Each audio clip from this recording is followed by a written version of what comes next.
Há 2 semanas, soltei um vídeo no meu canal tratando da substituição que o Barsi fez de BB Seguridade por Caixa Seguridade. E a justificativa dada pelo Barsi é o fato de que Caixa Seguridade teria uma cotação menor e que por isso o dividendo seria mais compensador. Mas será que isso realmente faz sentido? Trouxe diversos exemplos aqui na prática. Então vem comigo. Salve, salve, investidores! Como é que vocês estão? Sempre lembrando que antes de continuar, você clica no botão aqui embaixo de inscrever-se para ajudar esse canal. E veja, de fato, BB Seguridade hoje custa R$ 32,47, ao passo que Caixa Seguridade custa R$ 10,78. Portanto, você poderia, sim, como disse o Barsi, vender uma ação de BB Seguridade para comprar 3 de Caixa Seguridade. E que isso faria mais sentido, porque o mercado ensinou a ele que o que mais importa numa estratégia de dividendo é a quantidade de ações. Então, se você tem a opção de ter um número maior de ações, esse seria o caminho. Ao menos esta foi a justificativa dada por ele nesse movimento de carteira. Diante disso, fica o questionamento. Entre duas empresas do mesmo setor, eu deveria optar pela empresa de cotação menor, já que o dividendo é pago por cada ação que eu tenho? Primeiro ponto que você precisa entender é que sim, o dividendo é pago por cada ação que você tem. Vamos pegar aqui o exemplo de BB Seguridade. No ano de 2022, uma ação de BB Seguridade pagou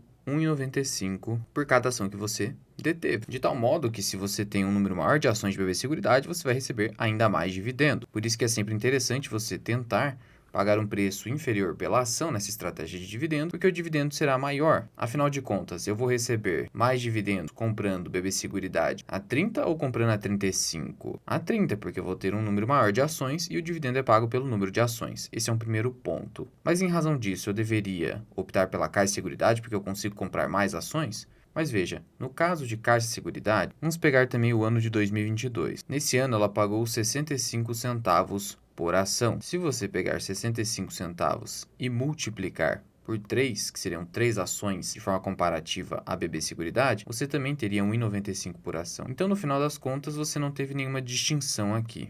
Por outro lado, BB Seguridade se valorizou nos últimos 12 meses 17%, ao passo que Caixa Seguridade se valorizou quase 50%. Mas será que foi por conta da cotação menor? Olha, nós sabemos que no longo prazo, cotação segue os lucros. Isso no longo prazo, mas no curto prazo, a ação de cotação menor pode sim fazer diferença para um lucro imediato ao investidor. E eu vou te dizer por quê. Aqui no Brasil, existe algo que eu considero completamente inútil, mas ainda persiste, que é o mercado fracionário. O que é o mercado fracionário? Supondo que você não tenha o dinheiro suficiente para comprar 100 ações de BB Seguridade, que seria o mercado de lote padrão, e seria um valor superior a R$ 3.000, você é compelido a comprar no mercado fracionário, em que você precisa colocar o F na frente do ticker para comprar a quantidade desejada entre 1 a 99 ações. E qual o grande problema desse mercado fracionário? Ele aparenta ser uma segregação entre pequenos investidores e grandes investidores, ou investidores que têm ali um porte financeiro maior. Justamente por isso, os pequenos investidores, por deterem recursos inferiores, ficam atraídos por empresas que detêm uma cotação menor. Isso no curto prazo, porque diante disso eles conseguem comprar 100 ações.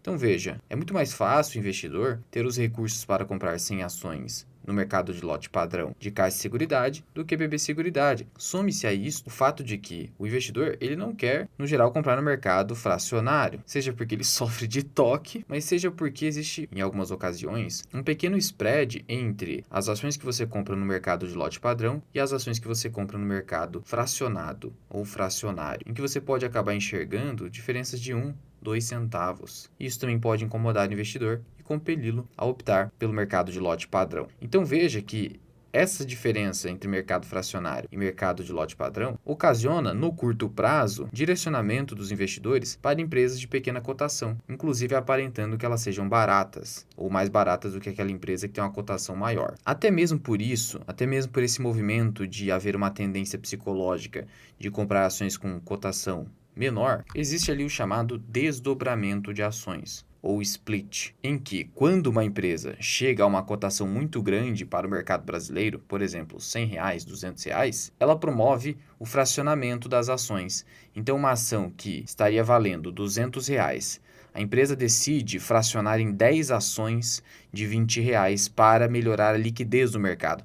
Então veja que esse melhorar a liquidez significa o seguinte: vamos mandar essas ações para o pequeno investidor, para que ele consiga comprar mais, para que haja mais negócios. Então veja que o mercado brasileiro é pautado por isso, pela necessidade de constantes desdobramentos e pelo mercado fracionário. Então tudo isso favorece sim que no curto prazo, empresas com cotação menor acabem subindo mais. Mas é uma tendência, nada supera os fundamentos de uma empresa. Então, obviamente que uma empresa que estiver numa situação pior, muito pior, não necessariamente ela vai subir mais do que o seu par setorial que esteja numa situação bem melhor. Não existe isso, por exemplo, no mercado norte-americano, em que você tem aqui, por exemplo, uma ação da Amazon, uma única ação custa $138. E você pode comprar a quantidade que você bem entender. Pode ser meia ação, uma fração de ação. Assim como no mercado de Bitcoin, em que você compra um Satoshi, que é uma fração de uma oitava casa decimal após a vírgula. Então veja que não faz o menor sentido essa sistemática no mercado brasileiro. Sendo que, por exemplo,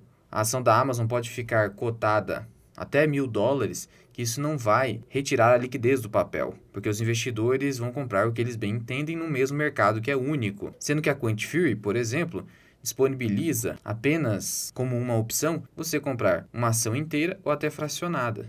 Mas uma ação inteira, não 100 ações. Então veja como o mercado lá fora é muito mais maduro e não ocasiona esse movimento migratório de capital para empresas com cotações menores. E o pior de tudo é que a empresa, seus gestores e também até mesmo gestores de fundos imobiliários sabem muito bem disso, como eu vou mostrar para vocês adiante. Sendo que eu venho comprando ativos internacionais como Bitcoin e até ativos atrelados a stocks, aqui por meio da Quantifury, que como eu disse, ainda você pode transformar em fracionário ou valor nominal de uma ação inteira. Você pode negociar de forma completamente isenta de taxas e comissões. A Quantifury chegou a um número espetacular de mais de $250 milhões no mundo em economias em razão de taxas e comissões. Aqui no seu histórico de trading, você verifica quanto você já economizou com taxas e comissões. No meu caso, $27. Sendo que fazer uma compra é muito simples. Eu vou aqui no Bitcoin, que o mercado está aberto, vou fazer uma pequena compra de $21, posso comprar a mercado aqui. Sobre a Quantifury, deixo o link aqui na descrição e no primeiro comentário fixado,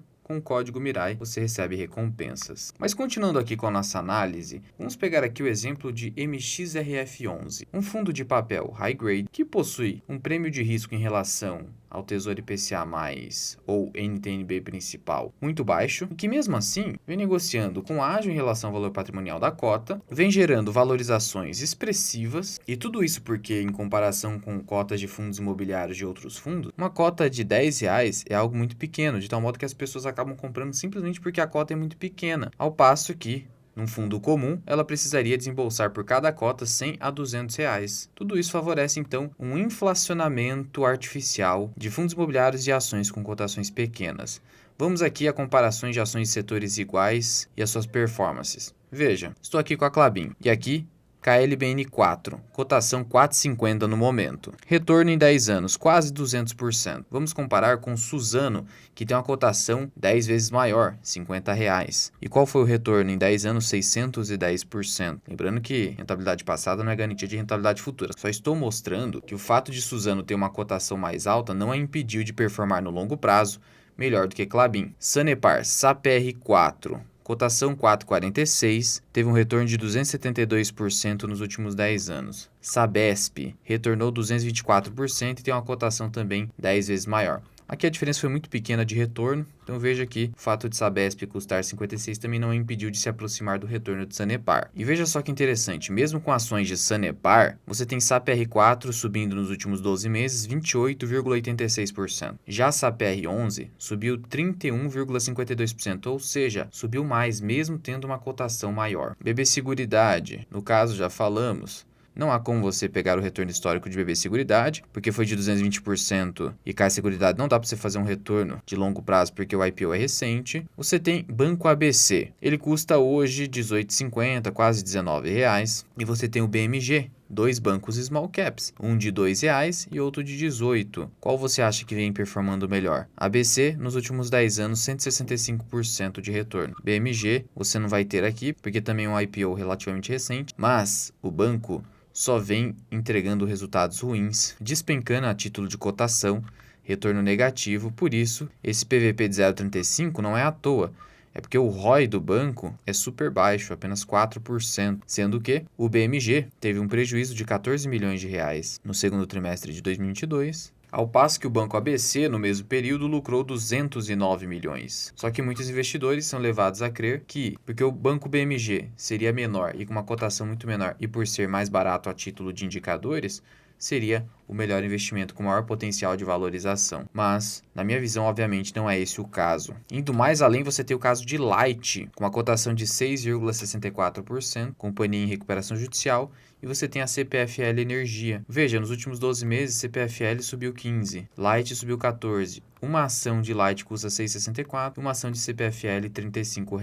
Por fim, temos Vale em comparação com CSN Mineração. Sim, CSN subiu e Vale caiu. Vale custa R$ 65 a R$ 70, CSN Mineração fica entre R$ 4 a R$ 5.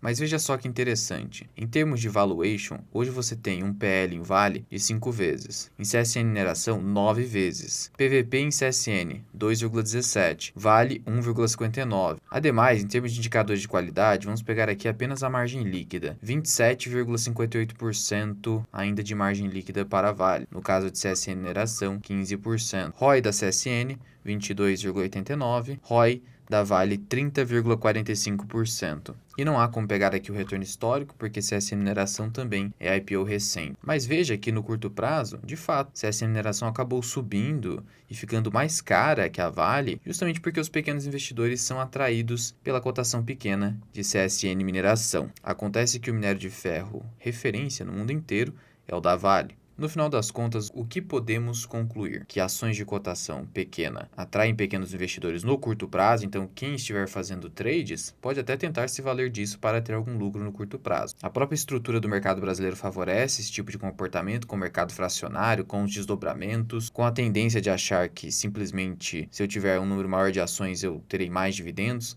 mas não deve ser essa a ideia. Cuidado ao interpretar ipsis literis, o que diz o Barsi, é que ele não é muito didático nesse sentido. O fato é que o que ele está dizendo para você é buscar um preço mais interessante naquele ativo que você já está investindo. E no caso de BB Seguridade e Caixa Seguridade, o que ele está dizendo é que como Caixa Seguridade tem um market cap, um valor de mercado inferior à da BB Seguridade, ela teria um potencial de crescimento maior ou até por outros motivos. Portanto, se você for investidor de longo prazo, esquece cotação, esquece preço da ação que pode ser artificialmente criado pelos gestores e pela própria companhia fazendo desdobramentos. Agora, pode haver uma coincidência de uma empresa com uma cotação maior ter um valor de mercado maior do que a outra, que é uma par setorial. E por fim, um outro ponto que você poderia suscitar é o fato de que uma ação que custa R$ 2,50, arredondando aqui o BMG, se ele subir R$ 2,50, ele dobra de tamanho. O BMG duplica o seu valor de mercado e você ganha 100%. Agora, se uma Vale sobe R$ 2,50, ela vai para R$ 68 e isso representa, em termos percentuais, meros 4%, inferior a 4%. Ou seja, você poderia dizer, não faz sentido ter Vale, já que se a ação pode subir com BMG apenas R$ 2,00, eu consigo dobrar meu capital. Mas esse raciocínio está equivocado, porque no mundo dos investimentos, você não olha para a simples alteração nominal dos valores, o que nós chamamos de crescimento em escala aritmética. Você precisa olhar para o crescimento em escala logarítmica, ou seja, olhar em termos percentuais. Em termos percentuais, racionalmente, não de forma irracional aí no curto prazo, com essas loucuras do senhor mercado, racionalmente, BMG dobrando de tamanho, subindo 2,50, é o equivalente para Vale subir R$ 65. Claro, aí existe outra discussão, no sentido de que o BMG tem mais potencial de crescimento por ser uma empresa com uma parcela de mercado inferior, inclusive uma small cap. Aí é outra discussão, mas aí você precisa comparar small cap com small cap e large cap com large cap. Small cap de valor com small cap de valor, large cap de valor com large cap de valor, ou small cap de crescimento com small cap de crescimento, large cap de crescimento com large cap de crescimento. Aqui no caso não seria uma comparação justa. O que eu estou dizendo é apenas que olhar apenas para a cotação e o quanto seria em termos nominais uma alta é insuficiente para tomar uma decisão de investimento. Tudo isso então é para melhor esclarecer esse vídeo que gerou muita confusão. E se você quiser aprender mais sobre investimentos, considere se tornar membro do canal associado Mirai. Você clica em Seja Membro, adiciona o nível 2 e tem acesso a mais de 70 aulas exclusivas, ter a chance de ter a sua carteira analisada por mim em vídeo na série Analisando Carteiras e lives exclusivas, além do nosso mini curso de imposto de renda para investidores. Alternativamente, você pode contratar os meus serviços de consultor de investimentos. Sou analista CNPI 3707, posso montar a sua carteira do absoluto zero por escrito ou via consulta individual comigo por Google Meet,